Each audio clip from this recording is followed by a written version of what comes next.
प्रश्न दिया है, प्रश्न कह रहा है कि लुप्त संख्या ज्ञात करें।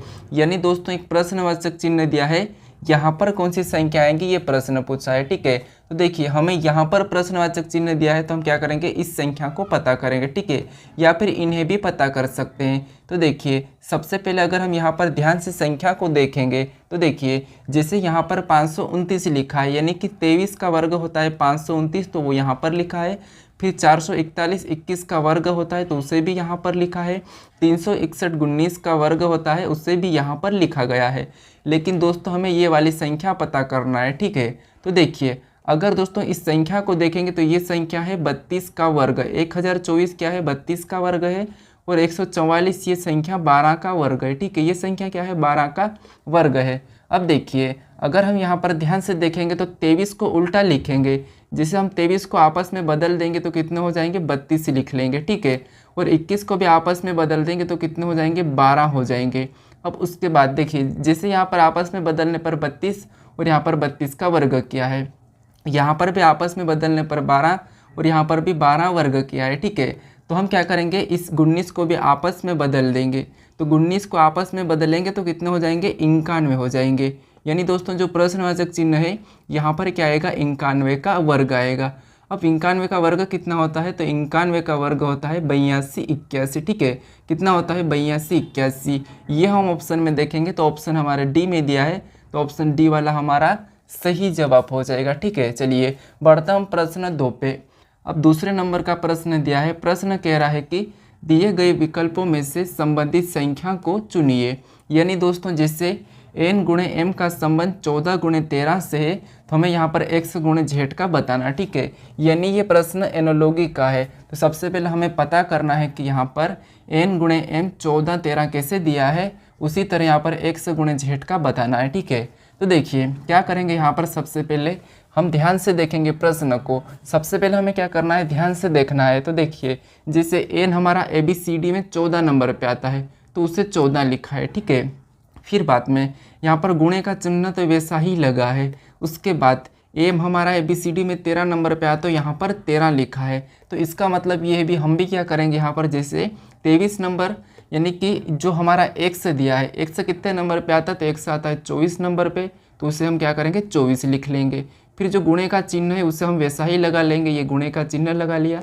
उसके बाद अब z कितने नंबर पे आता है, ये तो हमने 24 लिखा है, z हमारा कितने पे आता है, 26 पे आता है। तो हम भी सेम तरीके से वैसा ही लिखेंगे जैसे यहाँ पर इसने लिखा था। तो हमने भी यहाँ पर सेम तरीके से लिखा है। तो हमारा क्या आया, 24 गुणे 26। ऑप्शन में देखेंगे 24 गुणे 26, तो ऑप्शन हमारे सी में दिया है, तो ऑप्शन हमारा सी वाला सही जवाब हो जाएगा। दोस्तों ये इम्पोर्टेंट क्वेश्चन था। चलिए बढ़ता हूँ प्रश्न 3 पे। अब तीसरे नंबर का प्रश्न दिया है, प्रश्न कह रहा है कि दिए गए ब्लॉक पर जब निचली सतह 10 है तो ऊपर वाली सतह कौन सी होगी, यानी कि कौन सी संख्या होगी। दोस्तों देखिए ये प्रश्न एक घुमावदार प्रश्न है, आप इसे छोड़कर भी आ सकते हो। इम्पोर्टेंट प्रश्न आपको यहाँ पर सीखना चाहिए। जैसे देखिए प्रश्न क्या कह रहा है कि दिए गए ब्लॉक पर जब निचली सतह 10 है तो ऊपरी सतह पर कौन सी संख्या होगी, ये प्रश्न पूछा है। ठीक है, तो देखिए हम क्या करते हैं, पासे को जब भी सोल्व करते हैं, 2 पासे या 3 पासे या 4 पासे, तो क्या करते हैं हम कॉमन अंक देखते हैं। लेकिन दोस्तों यहाँ पर देखिए आपको कोई भी ऐसा कॉमन अंक नहीं दिख रहा है। ठीक है, जब दोस्तों कॉमन अंक नहीं दिखे तो आपको क्या करना है, जहाँ पर जो सतह दिख रही है वही आपस की विपरीत हो जाती है। ठीक है, जैसे आपको यहाँ पर इम्पोर्टेंट है, नोट कर लेना। जैसे हमारी ये जो 2 दिख रहा है जिस सतह पर, सेम उसी सतह पर 6 है, तो ये आपस में विपरीत होंगे। ठीक है, ये नोट कर लेना। उसके बाद जैसे यहाँ पर ऊपर वाली सतह पर 10 दिख रहा है और इधर 12 दिख रहा है, ये भी आपस में क्या होंगे, विपरीत हो जाएंगे। ठीक है, उसके बाद अब देखिए जैसे इस साइड में 4 दिखा है तो इस साइड में भी 8 है, तो ये भी एक दूसरे के विपरीत हो जाएंगे।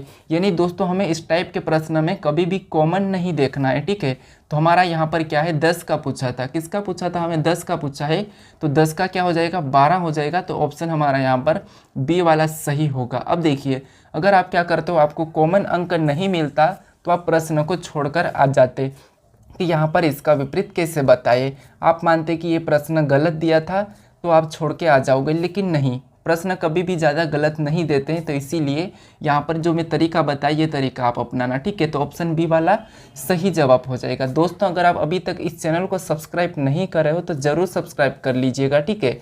तो चलिए हम बढ़ते हैं प्रश्न 4 पे। अब 4 नंबर का प्रश्न दिया है। प्रश्न कह रहा है कि नीचे दी गई श्रृंखला श्रेणी में रिक्त पदों ज्ञात कीजिए। यानी दोस्तों यहाँ पर हमें क्या करना है, रिक्त पद ज्ञात करना है। जैसे यहाँ पर हमें बताना है कि कौन सी संख्या आएगी, ठीक है। तो सबसे पहले हम क्या करेंगे, यहाँ पर संख्या पैटर्न को देखेंगे। जैसे यहाँ पर 47 से 19 के बाद 167, फिर से खाली स्थान, फिर 359, फिर यहाँ पर 527 लिखा है, ठीक है। तो देखिए अगर हम क्या कर सकते हैं, अगर इसका अंतर निकालेंगे तो अंतर तो हमारा बहुत बड़ा जाएगा, ठीक है। तो अब देखिए यहाँ पर क्या कर सकते हैं, हम यहाँ पर संख्या को ध्यान से देखेंगे। तो देखिए जैसे हमारा यहाँ पर 47 दिया है, ये क्या है, 7 के वर्ग -2 है, ठीक है। 7 का वर्ग -2 है। अब देखिए ये जो 47 यानी कि 7 का वर्ग होता है 49 और -2 करेंगे तो 47, और ये 47 लिखा है। अब यहाँ पर देखेंगे तो 119 यानी कि 11 का वर्ग और -2 करेंगे। जैसे 11 का वर्ग -2 करेंगे तो यहाँ पर भी 119 होंगे, क्योंकि 11 का वर्ग होता है 121 और -2 कर देंगे तो 119, ठीक है। अब देखिए अगला हमारा 167 है, और यहाँ पर हम क्या करेंगे, 13 का वर्ग -2, ठीक है। 13 का वर्ग -2 करेंगे तो कितना होते हैं, 13 का वर्ग होता है 169 और -2 करेंगे तो 167, तो वो भी यहाँ पर दिया है। उसके बाद इस संख्या को देखेंगे 359 को। तो अब देखिए यहाँ पर क्या कर सकते हैं, 19, ठीक है। यहाँ पर क्या करेंगे, 19 का वर्ग कितना होता है, तो 361 होता है, और इसमें भी -2 करेंगे तो 359 हो जाएंगे, ठीक है।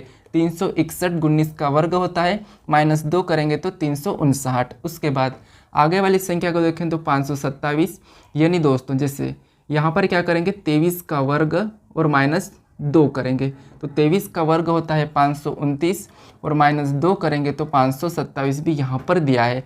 अब देखिए इन संख्या को ध्यान से देखेंगे तो जैसे ये 7 का वर्ग, उसके बाद 11 का वर्ग, फिर 13 का वर्ग, यहाँ पर हमें तो बताना है, फिर यहाँ पर 19 का वर्ग और 23 का वर्ग। तो अब देखिए दोस्तों यहाँ पर अभाज्य संख्या है, ठीक है। कौन सी संख्या है, तो अभाज्य। जैसे 7 हमारा अभाज्य, 7 के बाद 11 अभाज्य आता है, फिर 13 अभाज्य आता है, तो हमें अगला कौन सा अभाज्य आया है वो बताना है। तो देखिए 13 के बाद कौन सा अभाज्य आता है, तो 17 आता है। क्या करेंगे, यहाँ पर 17 का वर्ग करेंगे और -2 करेंगे। अब 17 का वर्ग कितना होता है, तो 17 का वर्ग आपको पता होना चाहिए 289, ठीक है। 289 में क्या करेंगे दोस्तों, हम यहाँ पर 2 माइनस करेंगे तो 289 -2। अब 289 -2 करेंगे तो हमारे कितने हो जाएंगे, 287। कितने हो जाएंगे, 287। यानी दोस्तों यहाँ पर क्या आना चाहिए, 287 आना चाहिए, ठीक है। अब देखिए जैसे इसके बाद हमारी अगली अभाज्य संख्या क्या है, 19, फिर 23, यानी कि पैटर्न हमारा सही है। तो 287 हमारा क्या होगा, सही जवाब हो जाएगा, यानी कि ऑप्शन डी वाला हमारा क्या होगा, सही जवाब हो जाएगा, ठीक है। चलिए बढ़ता हूँ प्रश्न 5 पे। अब 5वें नंबर का प्रश्न दिया है। प्रश्न कह रहा है कि विषम संख्या के जोड़े ज्ञात करें। यानी दोस्तों यहाँ पर हमें 4 ऑप्शन दिए हैं, ए, बी, सी और डी। तो हमें यहाँ पर विषम संख्या के जोड़े बताना है, ठीक है। तो देखिए अगर हम संख्या को क्या कर सकते हैं, इसका अंतर देखेंगे तो कितने का है, 9 का अंतर है, ठीक है। देखिए 34 से 6 और 3 9, यहाँ पर 9 का अंतर है। यहाँ पर देखेंगे, देखिए यहाँ पर तो 9 का अंतर है, और यहाँ पर देखेंगे तो 75, और यानी कि यहाँ पर तो दोस्तों यहाँ पर 18 का अंतर है। फिर यहाँ पर देखेंगे तो 12 से यहाँ पर 21 लिखा है, तो यहाँ पर कितना है, तो यहाँ पर 9 का अंतर है। अब देखिए यहाँ पर देखेंगे तो यहाँ पर 15 से 14 यानी कि 1 ही का अंतर है। तो देखिए हम अंतर से तो नहीं कर सकते। अब देखिए अगर हम यहाँ पर ध्यान से देखेंगे तो ये जो 34 लिखा है, ठीक है, ये 34 लिखा है, इसको आपस में पलट देंगे तो कितने होते हैं, 43 हो जाते हैं।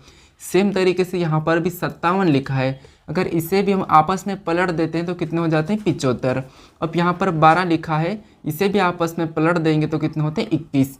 अब देखिए यहाँ पर 15 लिखा है, इससे आपस में पलटेंगे तो कितने होंगे, 51। लेकिन यहाँ पर क्या लिखा है, 14 लिखा है, तो यही हमारा एक विषम जोड़ा हो जाएगा। तो हमारा ऑप्शन कौन सा वाला, डी वाला ही क्या होगा, सही जवाब हो जाएगा दोस्तों। ठीक है, कौन सा वाला, ऑप्शन डी वाला, क्योंकि सारा ऑप्शन में संख्या पलटा कर लिखिए, लेकिन यहाँ पर नहीं। ठीक है, यहाँ पर नहीं लिखा है, तो ऑप्शन हमारा डी वाला विषम होगा, यानी कि सही जवाब हमारा यही हो जाएगा। चलिए बढ़ता हूँ प्रश्न 6 पे।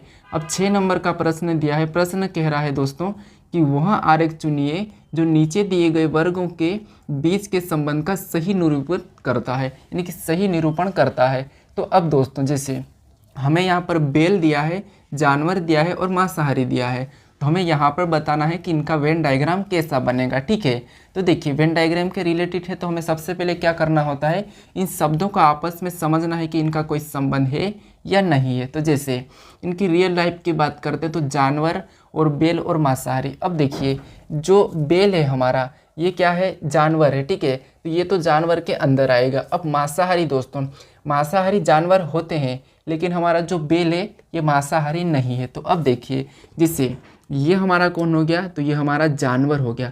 अब आपको पता होना चाहिए कि जानवर के अंदर कौन आ जाएगा, बेल आ जाएगा। तो ये हमारा कौन हो गया, बेल हो गया। ठीक है, ये बेल का डायग्राम है। तो ये जानवर के अंदर, यानी कि बेल एक जानवर है, तो ये जानवर के अंदर आ जाएगा। ठीक है, उसके बाद अब मांसाहारी, क्या दोस्तों बेल मांसाहारी होता है क्या, तो रियल लाइफ में बेल मांसाहारी नहीं होता है। ठीक है, तो देखिए यानी कि मांसाहारी कौन हो जाएगा, जानवर मांसाहारी होते हैं, तो ये कुछ वाला बनेगा। ठीक है, बेल नहीं होता है तो बेल को छोड़ देंगे, हम जानवर होते हैं। ठीक है, जानवर मांसाहारी होते हैं, तो इसका डायग्राम ऐसा बनेगा। ठीक है, तो ये ऑप्शन में देखेंगे तो ऑप्शन हमारे डी में दिया है, तो ऑप्शन हमारा डी वाला क्या होगा, सही जवाब हो जाएगा। ठीक है, क्योंकि जानवर ऐसे होते हैं कुछ जो मांसाहारी होते हैं, कुछ जानवर ऐसे होते हैं जो यहाँ पर सर्वाहारी भी होते हैं और शाकाहारी भी होते हैं, तो इसीलिए हमारे यहाँ पर कुछ वाला बना है। ठीक है, तो ऑप्शन डी वाला हमारा सही जवाब हो जाएगा। चलिए बढ़ता हूँ प्रश्न 7 पे। अब 7वें नंबर का प्रश्न दिया है। प्रश्न कह रहा है कि दोस्तों दी गई आकृति में कितनी पुस्तकें काल्पनिक है, यानी दोस्तों हमें यहाँ पर क्या करना है, जैसे जो ये डायग्राम है, ठीक है, ये जो एक वृत्त है, इसके अंदर जितने भी अंक है ये केवल क्या है, पुस्तकें हैं मान लीजिए। उसके बाद यहाँ पर इतने जो आयत हमारा है, इसके अंदर जितने भी अंक है वो काल्पनिक है, और जो त्रिभुज है इसके अंदर है ये सारे के सारे मुद्रित है। लेकिन दोस्तों हमें यहाँ पर मिक्स किया है, जैसे कि कहा गया है कि कितनी पुस्तकें काल्पनिक है, यानी दोस्तों इस मुद्रित का तो नाम ही नहीं लिया है। ठीक है, तो हमें इसका कुछ छेड़छाड़ नहीं करना है, हमें तो इनसे मतलब रखना है। ठीक, इन दो से। तो अब देखिए हमें कितनी पुस्तकें काल्पनिक है, यानी दोस्तों ऐसे अंक देखना है जो पुस्तक के अंदर भी हो और काल्पनिक के अंदर भी हो। ठीक है, तो अब देखिए हमारा 7 तो नहीं होगा, 9 भी हमारा इसके अंदर नहीं है, फिर हमारा 5 भी नहीं है, 12 भी सिर्फ काल्पनिक के अंदर है, तो ये भी नहीं होगा। अब देखिए जो 14 हमारा ये भी पुस्तक के अंदर ही है, तो ये भी नहीं होगा।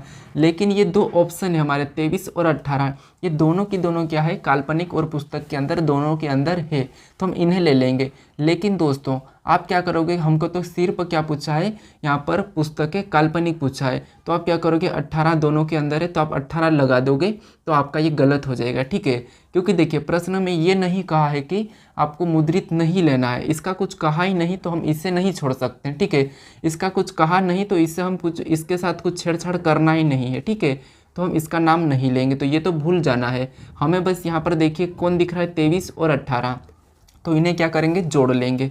अब 23 और 18 को जोड़ेंगे तो कितने हो जाएंगे, देखिए 41 हो जाएंगे, तो 41 हमारा यहाँ पर सही जवाब होगा। ठीक है, बिल्कुल जवाब क्या होगा, सही, यहाँ पर ऑप्शन डी वाला होगा। आप क्या करते हो, हमें पुस्तक का पूछा है और काल्पनिक पूछा है, तो हम 18 को लगा लेंगे और 23 को हटा देंगे। ये हम ऐसा करने में गलत होगा। ऐसा कब करना, जब आपको कहा जाए कि कितनी पुस्तकें काल्पनिक है लेकिन मुद्रित नहीं है, तब आपको क्या करना है, इस 23 को नहीं लेना है, तब आपका 18 होगा। प्रश्न कैसा पूछा जाएगा कि कितनी पुस्तक काल्पनिक है, कितनी पुस्तक काल्पनिक है जो कि मुद्रित नहीं है, तब आपको क्या करना है, यहाँ पर 23 को नहीं लेना है। लेकिन अभी ऐसा प्रश्न नहीं पूछा था, तो हमें यहाँ पर दोनों को लेना है, तो ऑप्शन हमारा डी वाला क्या होगा, सही जवाब हो जाएगा। ठीक है, चलिए बढ़ता हूँ प्रश्न 8 पे।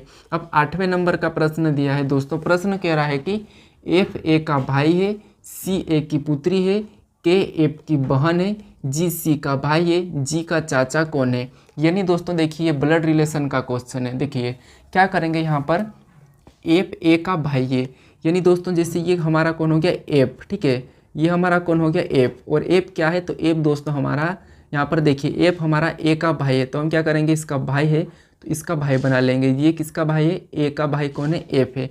एफ ए का भाई है तो हम यहाँ पर प्लस लगा लेंगे। उसके बाद आगे कहा गया है कि सी ए की पुत्री है, यानी दोस्तों जो सी है ये क्या है, ए की पुत्री है, तो पुत्री को हम क्या करते हैं नीचे लिखते हैं, तो ये सी किसकी पुत्री हो गई, ए की पुत्री हो गई, ठीक है, तो पुत्री को माइनस मान लेंगे। उसके बाद आगे कहा है कि के एफ की बहन है, यानी दोस्तों के जो क्या है एफ की बहन है, तो इसकी कौन हो जाएगी, के बहन हो जाएगी, तो हम यहाँ पर के को बना लेंगे।